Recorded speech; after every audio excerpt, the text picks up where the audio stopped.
Peggy serves as the interim regional director of ADL New England, where she's engaged in all aspects of ADL's missions to stop the defamation of the Jewish people and to secure justice and fair treatment to all. She's responsible for overseeing the League's program delivery, community relations, and advocacy initiatives across Maine, Massachusetts, New Hampshire, Rhode Island, and Vermont, with an emphasis on developing community partnerships and initiatives that advocate for justice, equity, and fair treatment for everyone. Peggy joined ADL in October 2019 following a legal career.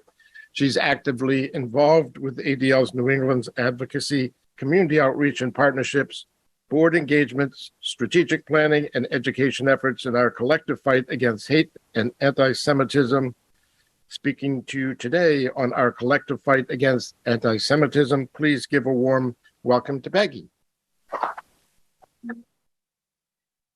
Well, thank you, everyone. It's all I could say is it's way better to be here than because the breakfast is much better than it is on Zoom.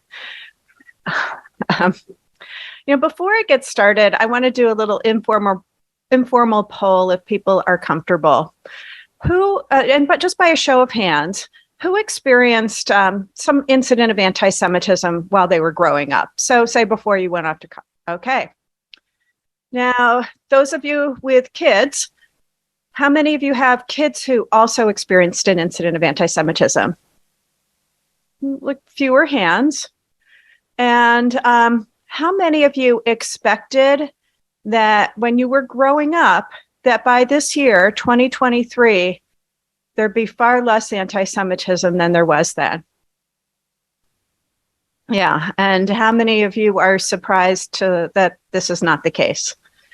I'm going to get started here and just give you a brief overview of who ADL is and what we do. I'm sure many of you were familiar.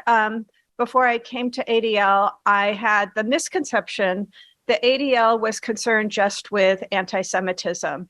And I learned that the organization has a mission, which is right up there on the screen, that is twofold: to stop the defamation of the Jewish people and to secure justice and fair treatment to all. That is because from its founding in 1913, when this mission statement was adopted, it was understood that to fight anti-Semitism effectively, you have to fight for justice and fair treatment for everyone. You have to equally look at civil rights of everyone, because all of these isms, so to speak, are intertwined. The work we do extends in a really wide range of areas, from anti-bias programs in school. You may be familiar with No Place for Hate, working on hate crime laws. ADL authored the model hate crimes legislation, that is the federal statute. We do a lot of work on the online hate space. And then, of course, our core anti-Semitism work that we'll talk about pretty much a lot of today. So just to review this past month, I want you to sort of look at the photographs here and get a sense of what it is we're seeing. In the top left-hand corner is a synagogue in Los Angeles. A few weeks ago, on 2 consecutive days, Jewish men who were wearing visible Jewish garb, so they were very identifiable as Jewish because of their head coverings, their kippot, were shot. A manhunt ensued, and a perpetrator was arrested. Someone who had shown in his online writings and statements that he really harbored a lot of hatred towards Jews. So that is one data point. Lower left-hand corner, you'll see a grill. That grill was set up in Orlando, Florida, by a group called the Goyim Defense League. It was set up across the street from a Chabad center, and on a Shabbat, they were grilling sausages that they arranged in the shape of swastikas. Top right-hand corner, same group, the Goyim Defense League, at the Daytona Speedway just a few weeks ago. They used that opportunity to hold up signs and banners that proclaimed a lot of hate, including, Kanye was right. And the bottom right-hand corner is a freeway overpass in Los Angeles, also the Goyim Defense League, where a number of men gathered with these banners and gave the Hitler salute. So that's the month that we've had, punctuated by a proclaimed National Day of Hate a few weeks ago on the 25th that ADL actually noted through some online chatter of some of the extremist groups that we follow and alerted, including law enforcement, about the possibility. Even though there was no expectation that there would be violent actions, we did expect a lot of protests and banner drops and leaflets and flyering. What ended up happening was a weekend that was not out of the ordinary in terms of the level of activity. And the follow-up chatter among these groups was that, well, the Jews are onto us because they control everything. So let's lay low this weekend. They just perpetuated yet another conspiracy theory about the Jews. So let's look at what's happened in New England in the past month. UVM, for the second time, found anti-Semitic flyers at their Hillel. A swastika was found in a Lawrence ice rink, which led to an investigation and a suspension by students on the North Andover hockey team who were involved in that incident. There were 17 specific buildings that were marred by anti-Semitic and racist graffiti in Portsmouth, New Hampshire in a 24-hour period. A swastika was found on a Jewish student's car in Dover Sherburne at the high school. And that's just, a little snapshot of what we've seen. So takeaway from this, anti-Semitism continues to prove effective in getting people to act in the real world. And it makes it all the more important for all of us to figure out what we do in response.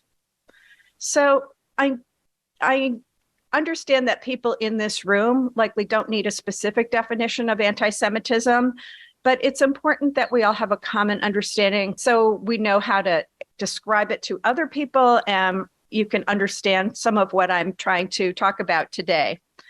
So when we talk about anti-Semitism at ADL, we talk about the marginalization and the oppression of people who are Jewish or perceived to be Jewish. It's often based on internalized stereotypes, myths, disinformation about Jews, often spread through the internet, disinformation about Jewish culture, Judaism itself, Zionism, or Israel. When we say Zionism or Zionists, we're referring to the movement, I think as people in this room know, for Jewish self-determination. Although it's important to keep in mind that these terms often get used in a very anti-Semitic way, for example, as a code word for Jews. These are some of the important dynamics that we ought to keep in mind as we think broadly about how anti-Semitism has seeped into our culture and everyday life in the United States. This is a snapshot of ADL's audit of anti-Semitic incidents in 2021. So I'll take a step back, but we encourage the community to report anti-Semitic incidents to us. And we use that to come up with our audit each year. In a few weeks, we'll be releasing our numbers from 2022. I can assure you that the numbers are going to be significantly higher. But even if you look at this trend line, you can see that in a 10-year period, 2021 with 2,717 incidents that are broken up into acts of assault, of harassment, and the like, reached an all-time high. Massachusetts itself, 108 incidents.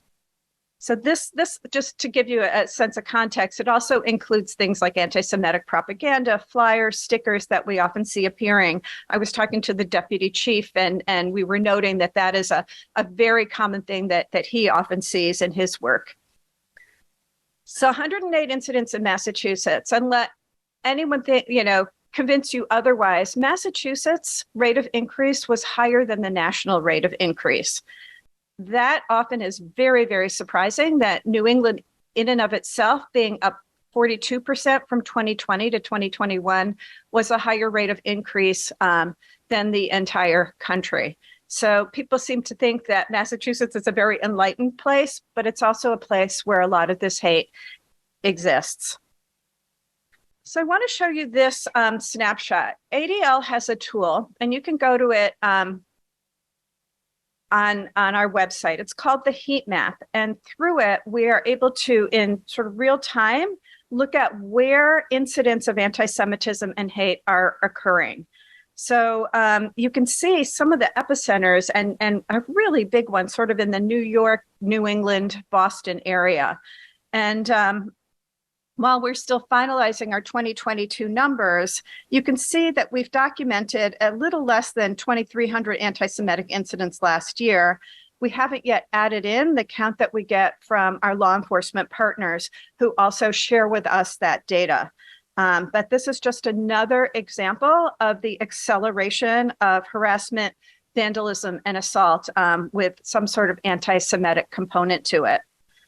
Taking a look even more specifically in the New England area, you can see a pretty high concentration in the eastern Massachusetts area, also around many of the cities in Rhode Island, as well as New York.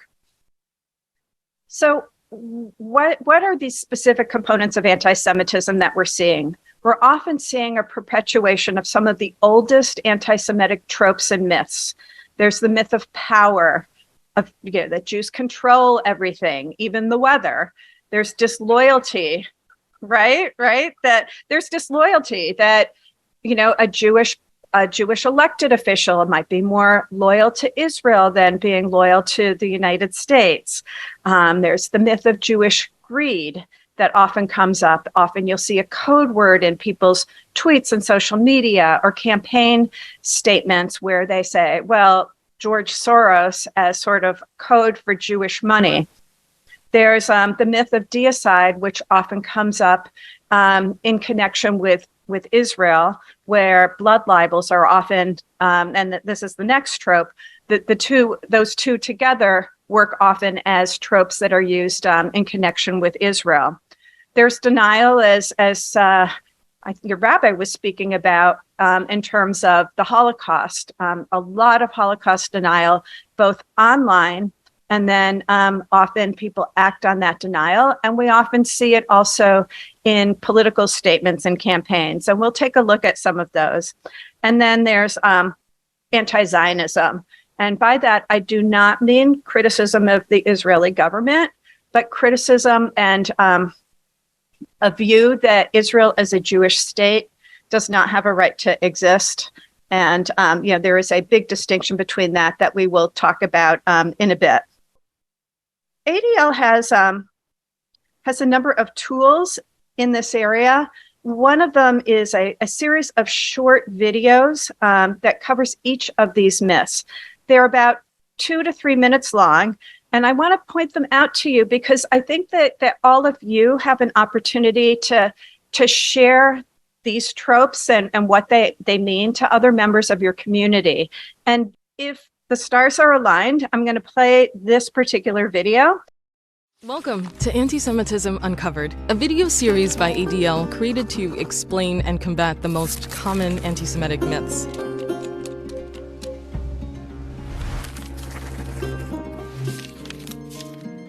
Although Jews account for just 0.2% of the world population, a common anti-Semitic trope is that they dominate and control the world's banks, media, governments, and other institutions to advance their agenda.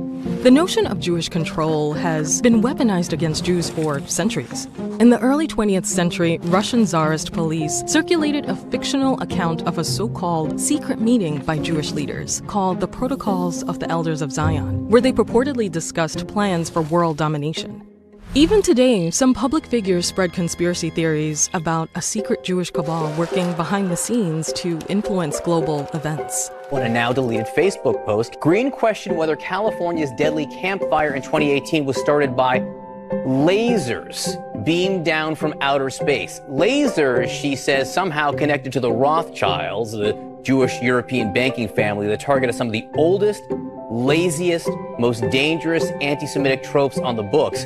Jewish space lasers. The satanic Jews, they control everything and mostly everybody. I mean, it's not the Jews are bad. It's just they are the head of the Jewish mafia in the United States. They run Uber. They run the healthcare. They're going to scam you. They're going to hurt you. This is a surprisingly enduring anti-Semitic myth. Why surprising? The great irony of the myth about Jewish power is that in reality, Jews, like any other ethnic population, do not work in concert to promote a singular agenda. Jews are extremely diverse, hailing from many different countries and backgrounds, and ironically, relative to the claim, have had dramatically little power, resulting in a lack of control over even their own fate. Throughout history, Jews have been scapegoated and faced marginalization, discrimination, and persecution. The Inquisitions of the Middle Ages, the pogroms of the 19th century, and the Farhud as well as the Holocaust of the 20th century all serve as reminders of the powerlessness that Jews have experienced throughout history. Jews are not monolithic. They do not act in concert to advance a particular unified agenda. Their interests are as diverse and varied as their identities.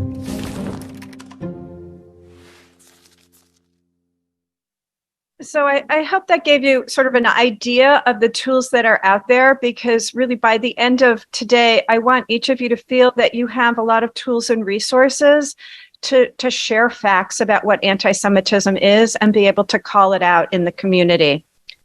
So let's take a look at how some of these tropes actually, come up in real life.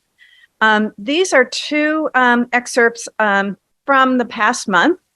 One is a webinar on the influence of extremist and right-wing Zionist money. So that's a good example of how Zionist is used to say Jewish and perpetuating that myth of Jewish power and greed. On the right, look at that graphic, money being poured into a Jewish funnel, so again, Jewish power and greed. And then at the bottom, you see the Palestinian flag and you see blood, again, a perpetuation of that blood libel. So this was an elected official in Ohio who posted this on Twitter. So this is something that was as of February 2nd, so just a little over a month ago. So this is just a tiny snapshot of what is out there all the time and becoming more and more mainstream. In our recent election, we had many examples of this. I don't know how many of you followed the Pennsylvania governor's race. And in that race, the candidate who won, Governor Shapiro, he sends his kids to a Jewish day school. His opponent characterized it as sending his kids to elitist private school. So again, twisting a choice of sending your kids to a religious school into something that's Jewish money, Jewish elitism. Similarly, we talked about the space lasers. Top left, this is a candidate for sheriff in Bristol County who used that Soros myth again. And of course, the Kanye West situation where he wanted to go DEFCON 4 on the Jewish people. So we're seeing people use their power, their celebrity as politicians, or in this case, a major athlete, to perpetuate a lot of myths about anti-Semitism. And just another point that this kind of hate really has no boundaries. Elements of hate, all of this enter our conversation in daily life and politics all the time. So taking a deeper look at the Kanye West situation, it's not enough that Kanye just said these words. It's not enough that he has 30 million followers on his social media, more than the number of Jews in the entire world. It's what happens when someone of his celebrity actually says something like this. What we saw in the weeks and the months and continue to see is that hate groups have taken those words, that slogan now, Kanye was right. They projected it on a football stadium at a major football game in Florida. They've projected it at the Daytona Speedway a few weeks ago. And they used it as a banner hanging over a freeway overpass in Los Angeles. And I will tell you that Kanye was right, was also the subject of incidents that get reported to ADL right here in Massachusetts, where we had a number of schools reporting to us that kids had said Kanye is right, or they've carved it into desks or put it on graffiti in schools. So that kind of celebrity really, really perpetuated.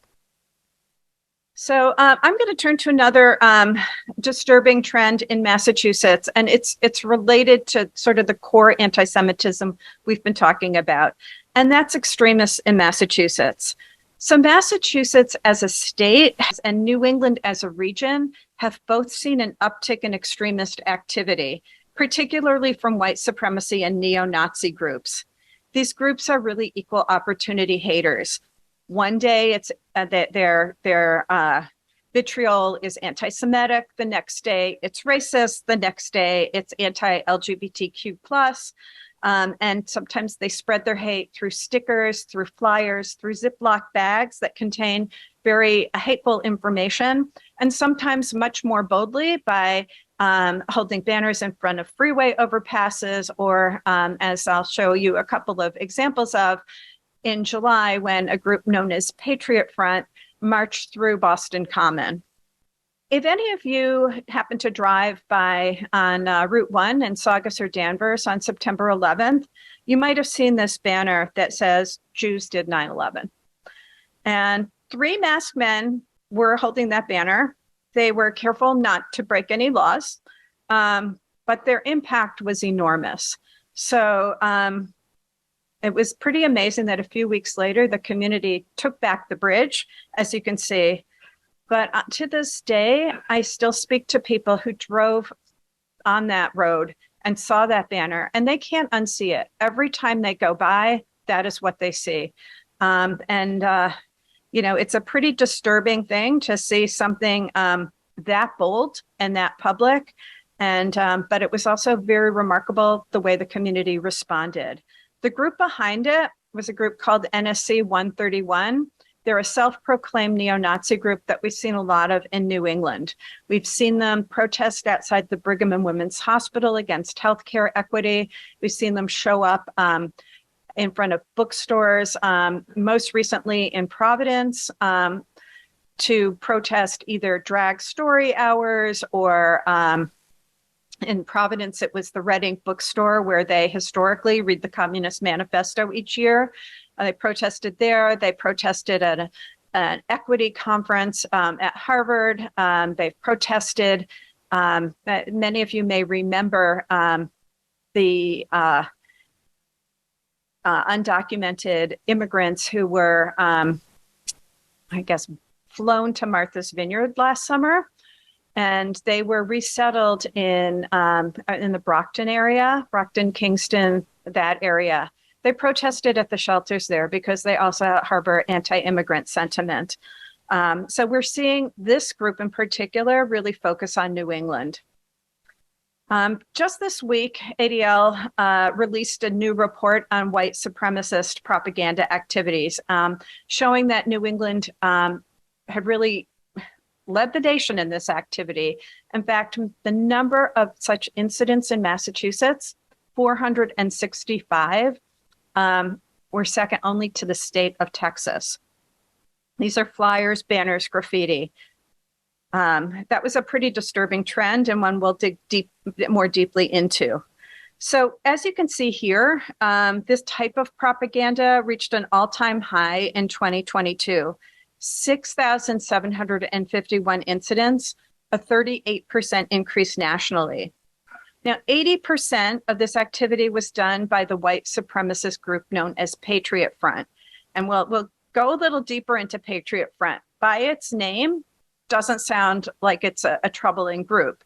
When you see some of their logos, you'll kind of think like, I don't know, maybe this is a New England Patriots fan club. But they have a very hateful purpose. A new player in this space is a group you've heard me talk about a little bit, the Goyim Defense League. Their foray into New England has been pretty light. They've been very deeply involved in the South and in California, where their MO is to take Ziploc bags, fill them with some piece of hateful information, weight it down with rice, with rocks, anything that will weight it down, and then just plaster them in a neighborhood on people's driveways. It's a sort of a tactic that's supposed to get a little bit of drama involved, but it also helps spread fear. But again, not really illegal unless you can, get a little creative and find a vandalism or trespass violation. I want to give you a sense of what the growth looks like. This is a map of Massachusetts in 2017 from ADL's heat map. And these are, it's showing 147 incidents of white supremacist propaganda. You can sort of see the concentrations of where that happens on this heat map. Notable hub was in Boston, smaller hubs in Worcester and Brockton. Keep that picture in your mind because we're going to look at 2022. Flash forward 3 years, and the entire state has exploded with white supremacist propaganda, more than tripling in total. Again, because this map hasn't been fully updated, this number is actually lower than what the final number is. So we actually recorded a total of 465 of these incidents in Massachusetts in the past year. Now, it's not clear exactly why this is happening. It may be a combination of factors. One, Massachusetts is a pretty compressed state, so it's easy to go from one town to another and really hit a lot of places at the same time. A second reason is we have a lot of colleges and universities, and these groups like to recruit there. So we often, and I think I was talking about this with the deputy chief, that places like Framingham State is often a place where Patriot Front stickers are and flyers end up appearing because the college population is prime recruitment ground for these groups. And then a third theory about why Massachusetts is because there's a lot of symbolic value to marching through Boston, the cradle of liberty, a place that sort of prides itself on democracy and being the birthplace of the revolution. And these groups doing this it just adds to their drama and their hype and their ability to spread this. So this is an example of what Patriot Front looks like. If you just saw the red symbol, Patriot Front, life, liberty, victory, you wouldn't necessarily think big problem. But it's only when you go a little deeper into that organization that it's a white supremacist group that present itself as a patriotic nationalist group, but that's not really what they're about.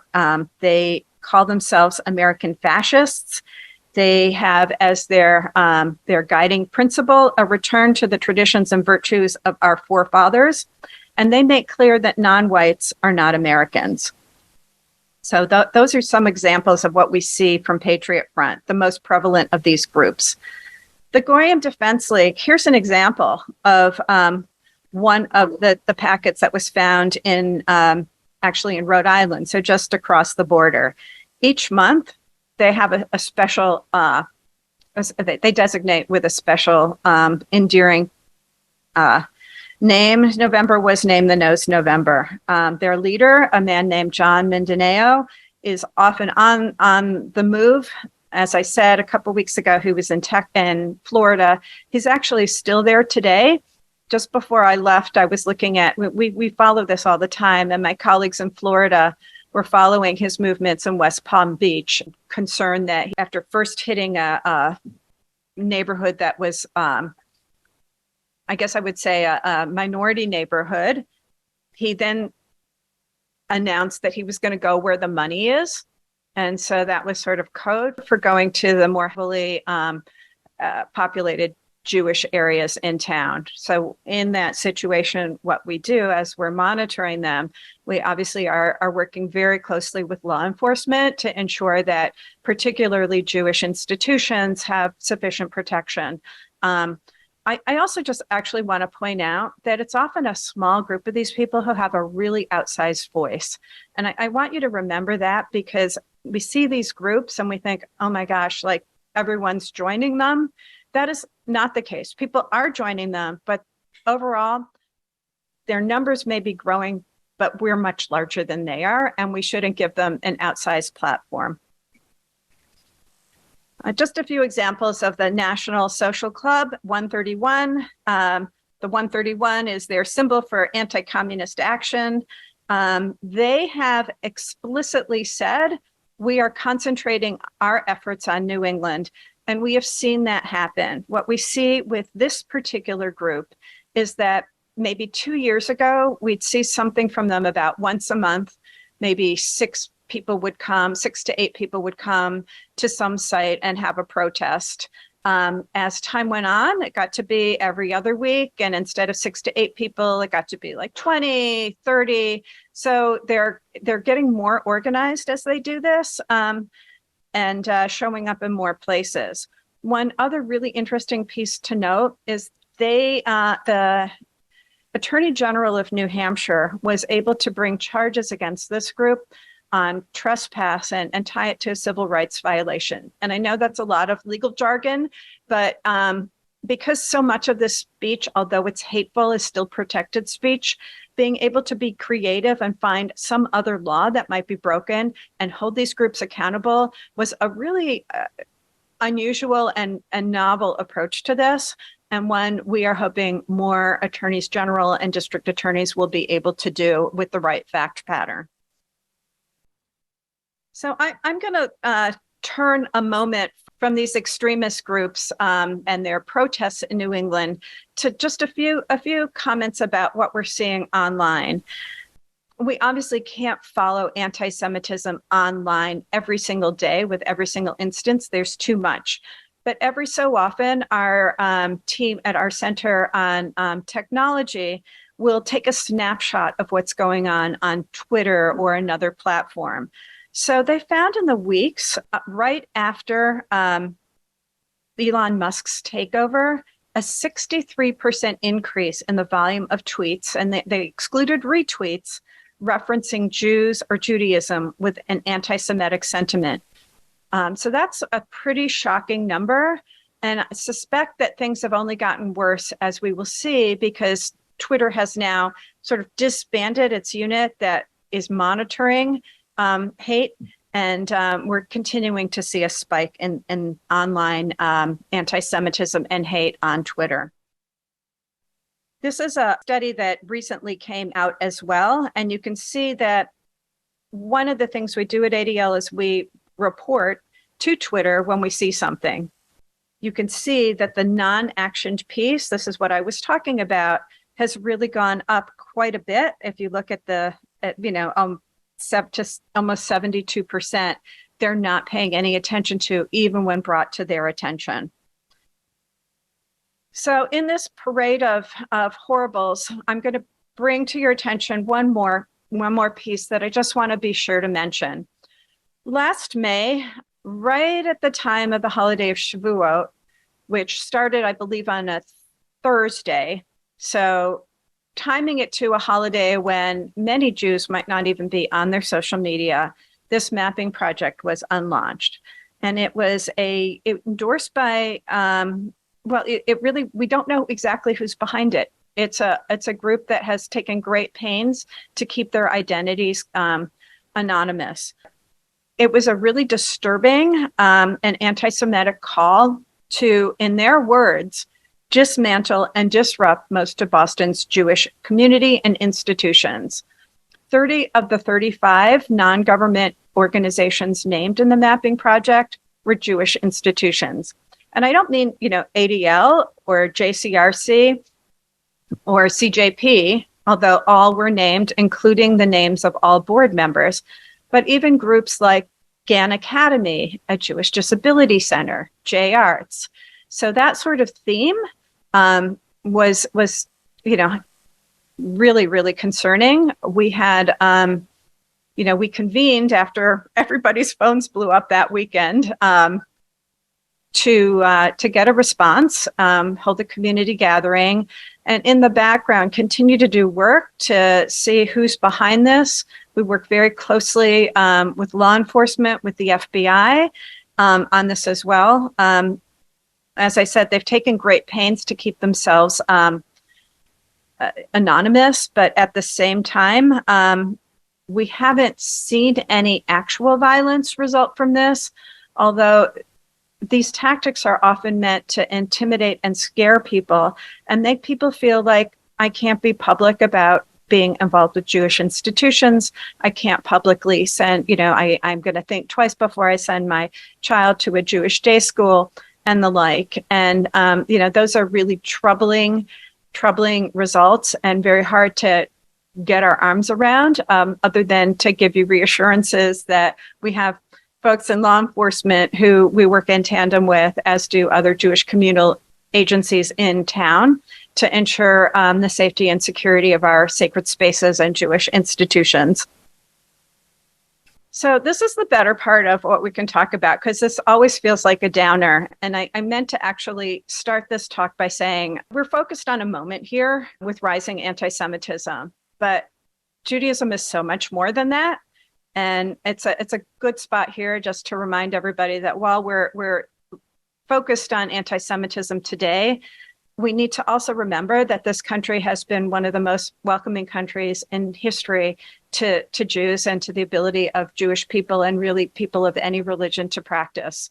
And while we've had, ebbs and flows of anti-Semitism during our country's history, I think we need to also just take a broad view and look at the fact that, we're gathered in a place very safely that I'll tell you, my parents couldn't do when they were growing up in Baghdad. So we should keep that in mind as well. At ADL, we have a framework for individuals and communities. And I want you to keep these three phrases in mind, because this is on all of us. It's not just on calling ADL or calling any other organization to say, there's a problem. I mean, you can do that, but all of us need to be empowered and build our own personal toolkit and muscle to speak up, to show strength, and to share facts. So by speaking up, it means knowing how to interrupt anti-Semitism when you hear it. It could be as innocuous as, well, you should be treasurer of this club because you're Jewish and you're good with money. But it could be something, more, something that's not just an everyday conversation. If somebody asks you, how can you support Israel, or, explain what's going on in Israel because you're Jewish, you can say, well, I'm not personally responsible for what any particular government of any country does, but those are all sort of things and items you can practice, and it's important to do that. Showing strength is also really important. Acting as an ally for other communities, but also acting together, because when you suffer, and almost everyone in this room has experienced anti-Semitism, it's one of the most isolating experiences. So you need a community to share that with and to stand up with you. And, being in a community like this, I suspect all of you have that, but I can't emphasize that enough, because it's an incredibly isolating experience, especially if you're one of the few Jewish students in a school or a club or wherever, or you're one of the few Jewish people at work, and you have to, stand up and make the case for important meeting not to be held on Yom Kippur or whatever. Having some community and some allies around you is a really important thing. And sharing facts. We talked about a lot of disinformation and misinformation that's out there. I will be following this up by sending, a list of a lot of resources that you can turn to use to get your facts and be able to share them with your community. There's something you could do like right now. I know everyone has been asked to silence their cell phones, but if you are comfortable doing so, you can go to this website, which is MassachusettsAgainstAntisemitism.org, and sign up to pledge against and speak out against anti-Semitism. Your name will not publicly appear on that website because we're not posting individual names, but it's a website that we put together after the mapping project came out, because so many of our elected officials and community leaders wanted to publicly say, we are with you. And so if you are so moved, you are welcome to do that. A second thing you can do, and I will put this in the materials I send, is there is in Congress right now legislation known as the HEAL Act, the Holocaust Education and Anti-Semitism Lessons Act. As you may know, about 25 states have legislation that makes Holocaust and genocide education mandatory. Massachusetts was one of the newer states, having passed that just about a year ago, following the Duxbury situation. I noted when your rabbi spoke about how many young people don't know the names of concentration camps and can't recognize them. For those unfamiliar with what happened in Duxbury, the football team for many years apparently was using the names of concentration camps for their audibles. And it finally took a game where some of the students on the opposing team brought that to their coach, where this came to light. It was really, really chilling, because this is a school that actually had done some Holocaust education, and that was sort of renewed. And but it was a real wake-up call for our legislature, which had actually overall opposed doing anything on a mandatory basis. And that legislation was signed about a year and a half ago. This particular act looks at what each state is doing to get a collection of resources and see how well Holocaust and genocide education and anti-Semitism education is being covered, and how extensive it is throughout the country. So what else can you do? I am holding something called the Good Fight Toolkit, and I will provide, I wish I had hard copies to leave for you today, but I will send some over, but I'm also going to give you a link to it. It is chock full of a variety of ways you can share facts, show strength, and speak up. It has useful definitions. It has links to some online trainings and resources. It has a link to that video and the other 7 that I showed. But being able to know where to go and have everything in one handy area might be a really good resource and tool for you. I also want to note that ADL on our website, we have many new resources for speaking out against anti-Semitism in the workplace, whether through forming an employee resource group, whether through talking to the DEI people to make sure anti-Semitism is one of the isms that are included in that training. And we are doing more and more work in that area.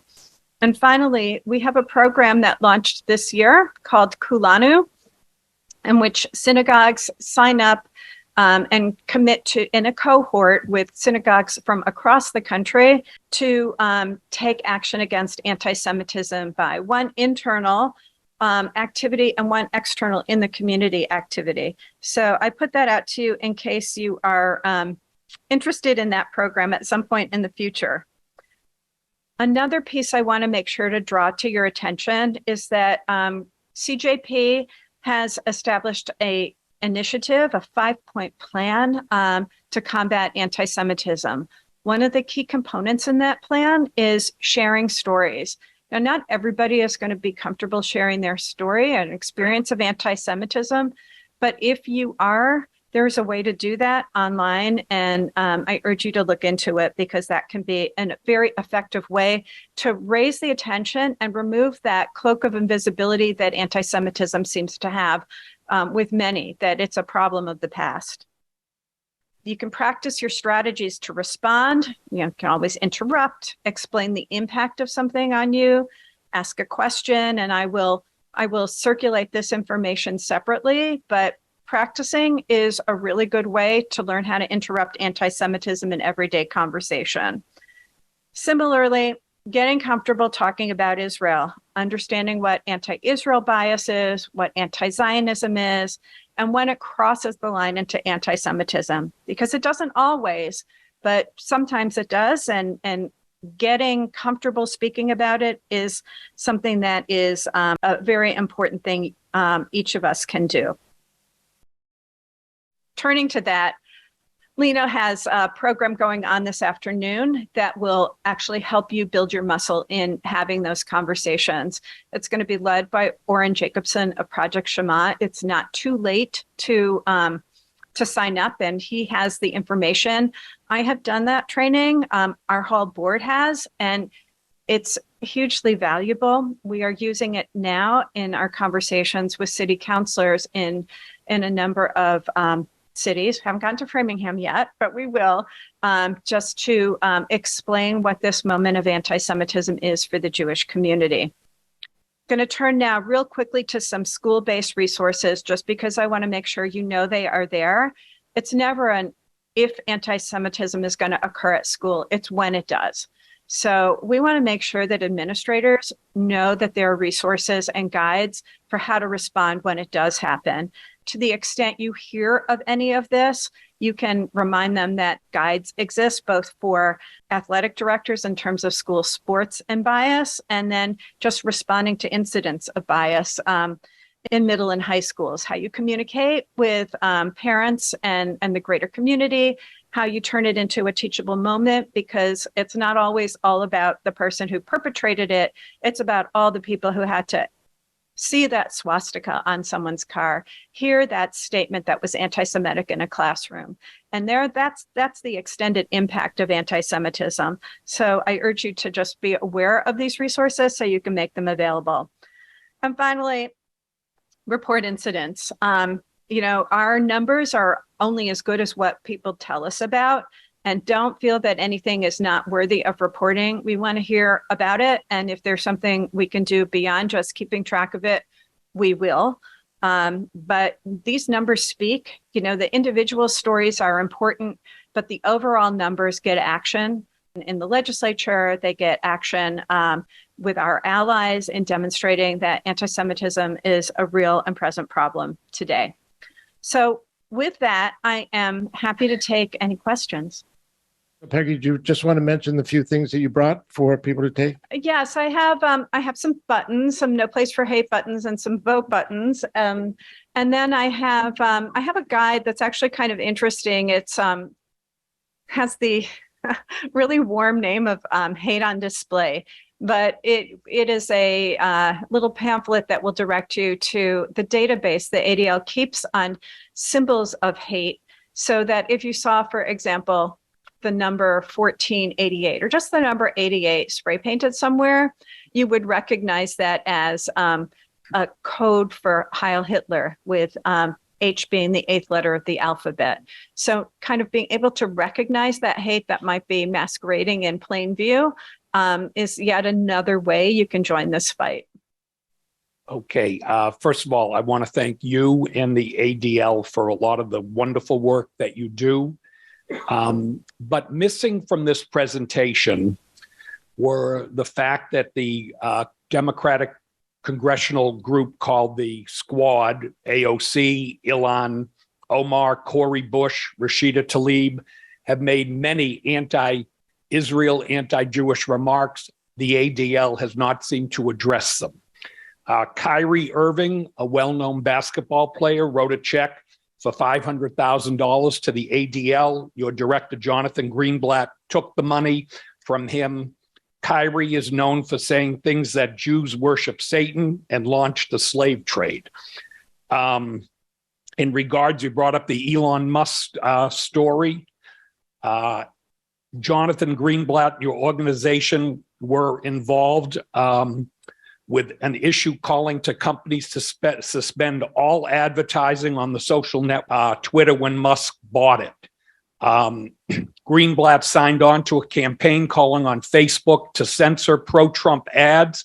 His partner in this assault on free and political speech was none other than Al Sharpton, no friend to the Jewish people. In 2017, the ADL issued a guide to America's worst anti-Semites. They managed to skip Louis Farrakhan and the lovely Linda Sarsour, and unironically, it called its guide Naming the Hate. I think your organization needs to address that it is become very one-sided politically, and many people who may not be active Democrats view it, and especially under Mr. Greenblatt, who was very active in the Obama administration, as another Democrat-run organization. So, I don't think that I'm going to take the time now to do a point by point response to each of those comments that you've made that I have heard and seen levied from particularly one particular group that seems to have some particular take and perception on Jewish leadership in the greater Boston area and nationally. I will say that if you did a search and looked at ADL and Jonathan Greenblatt's Twitter statements on particular comments that might have been made by members of the squad, you will see that we do call that out. In fact, most recently, this past week, when Linda Sarsour spoke at Harvard at the Arab conference, and you will see that we also were involved in putting pressure on McKinsey, the sponsor of that conference. I think you're going to have to, I really don't think I have time to go through point by point. But I think that back to the point about sharing facts, I think that we probably need to have maybe another conversation about that, because I maybe take issue with a lot of what you've said, because I don't think it's borne out from the work that I've been involved with at ADL and I've seen our national office lead. Thank you for coming this morning. It was a bit eye-opening and frightening at the same time. Just have a question. When John Kennedy ran for president, and frankly, I was probably only around 9 at the time, but I do still remember that one of the concerns that people had was that as a Catholic, he would listen to the Pope and, not and go by the Pope rather than the United States. So here we are about 60 some odd years later, and we now have another president who is a devout Catholic, but the issue is never raised. So my real question is, how is it that they've managed that and we're still stuck in the history that we're stuck with? I can only give you a speculative answer. I think, John Kennedy made a really amazing speech in West Virginia during that 1960 campaign where he addressed that head on.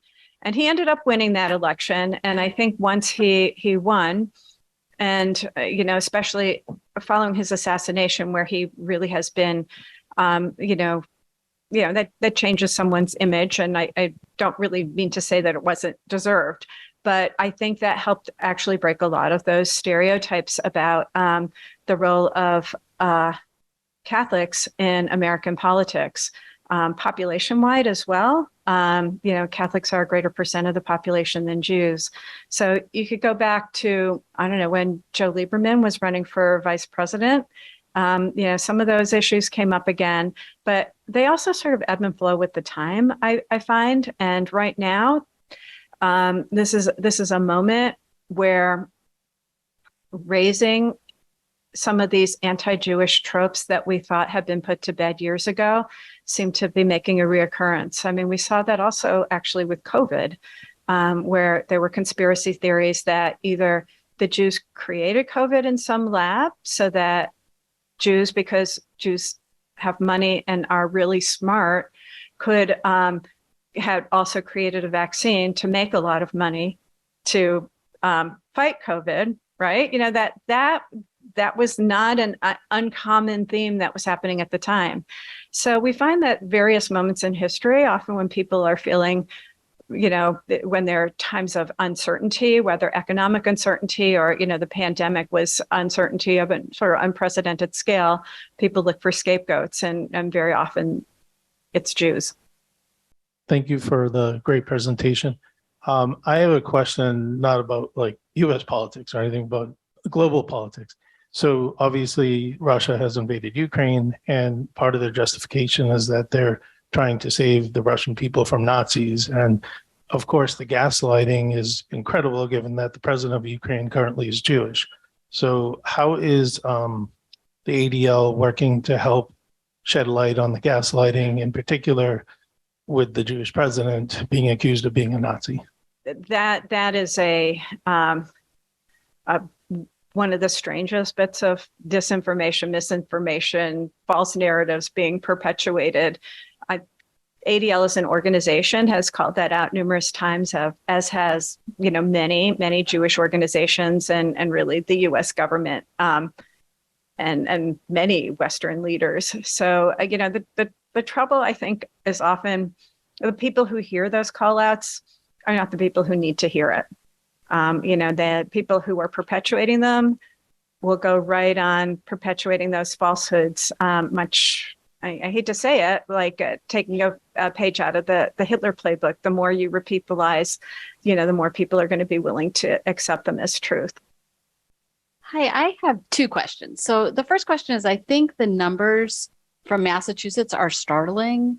And I'm wondering to what extent the number of colleges that we have and the anti-Israel sentiment targeting Jewish students at those colleges accounts for the large numbers in Massachusetts. And then sort of related, what do you recommend? Many of us have children or grandchildren that are college students. What do you recommend to help them feel safe and also to have talking points to combat a lot of the anti-Israel sentiment on college campuses? Yeah, and that's a great question, and one we spend a lot of time with. So we have a lot of the white supremacist activity on college campuses because they're prime recruitment. But in terms of the purely the anti-Israel activities that are happening at many colleges, and I will give you one example, as Tufts is one campus where they have one student club that actually has a petition to get other student clubs to say they will not associate with a list of other clubs that are pro-Israel. So everything from the J Street Club to the Jewish Investing Club to the Hillel conversations on Israel-Palestine, all of that. So what do we suggest? First of all, finding your community. Secondly, being prepared for what criticisms you're going to get so you can, before you get there. I think that sometimes we do a disservice to young people by not making space for being critical of the Israeli government and feeling that support for Israel needs to be without question. We don't do that for our own country. And any one of us might have a disagreement with any policy of any elected official, but it doesn't come down to. So as a result, because we don't like this policy, we don't think that the U.S. has a right to exist as a democracy on this piece of land. So being prepared for those conversations, being prepared to understand how different tropes are woven into the conversation and call them out. But it's really hard to do that alone. So that's where I go back to finding the community, whether it's with Hillel, whether it's with another group. That's a really important point. I just want to mention, if any of you haven't seen it already, I would highly recommend just going on YouTube and looking for Arnold Schwarzenegger's 12-minute speech, which was actually directed at anti-Semites, telling them in very powerful and no uncertain terms how this is a loser mentality and is just going to lead to disaster. It's very powerful, and I would recommend looking at it. Peggy, it's not a question. Thank you for being here today. She mentioned Lino. In case you don't know me, most of you know me. I'm Lino Kobrubias. I'm the CEO of Jewish Family Service of Metro West, your JFS. And as Peggy mentioned today, Project Shema runs a fantastic 2-hour training. This is initial training to give us all tools, right? We need tools to be able to combat anti-Semitism. We also at JFS, as many of you know, have been running a community active bystander program that is in the Temple Bulletin. I really urge you to also sign up for one of those courses. We need to invest time, right? As a community to fight anti-Semitism. We can talk the talk, but we must walk the walk at this point. Thank you. I don't think I could let this opportunity go by with maybe sharing an incident that occurred and then seeing what ideas people might have in terms of how to respond. And I'll kind of compare to what I did.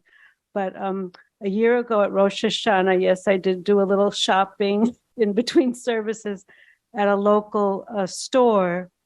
And two associates were restocking some wine in the liquor section. And one of them said, "Oh, this is Auslass. I just call it Auschwitz." So this is something I heard. It happened to be Rosh Hashanah. I won't tell you how I handled the situation. I could, but I just wondered, there's a continuum. And so on hearing that, what might be an action or action steps that someone would take in that situation? So I think if that came in to us, what we would likely do is either call or write a letter to the manager of the store to say, not in a horrible store, terrible people, but that you may want to be aware of what one of your customers reported to us and ensure that you have a conversation with your staff as a whole to understand that, making jokes of something like the Holocaust is like not okay and has an impact on those people who hear it. They will subtly understand that it's also not good for business to ignore it, but rather than, we sometimes talk about council culture instead of cancel culture, rather than say no one should go to this store anymore, use it as an opportunity to teach and learn. Is that what you did? Yeah. Well, I told a friend, and a friend of mine who probably would have been right away in the face of the people or up to the manager. And it was upsetting. And I'm a person who I take some time to reflect. I realize there's some situations where you need to act right away. But the next day I called and spoke to the manager, and I said, I don't think it's something where, although I had the name of the employee, I said in the spirit of, diversity training in that, I think would be a learning opportunity when you have a staff meeting to say, this is what happened. This was the impact. Also, what the impact could have been with someone who wanted to handle the situation differently. So that's, and I'm not saying the name of the store. I was running a sales meeting or sales training. And it was very active and very involving of the people who were attending it. And they were doing role playing. And two of the sales to be people were in front of the room, and they were actively engaging in their conversation. And one of them finally said, "What are you trying to do, Jew me?" I was the trainer. I did not stop. Maybe I should have, but I did not stop the conversation. And I let it continue until it was over. And then they turned to me and said, "How did we do?" And I said, "At 10:15, you failed. And let me tell you why." And then we had a training after that about how you communicate, what your customer might have heard that you didn't even realize. So I just thought they didn't even hear it. That was the thing that got to me. The people in the audience did not hear it. But Jew me seemed to be a conversation or a term that they could use. And it surprised me, actually. Yeah. Well, you handled it so well, because they will not use that again. It was just 2 years ago that a local car dealer had an ad that it involved a dog having a conversation with a used car salesman, and the bubble in the dog's head said something like, "Oh, he thinks I'm going to Jew him down," but chew like Jew. Yeah, we called that one out, and it was gone. But that, again, sort of startling in this day and age that people would actually pay money to create an ad like that and think that was okay.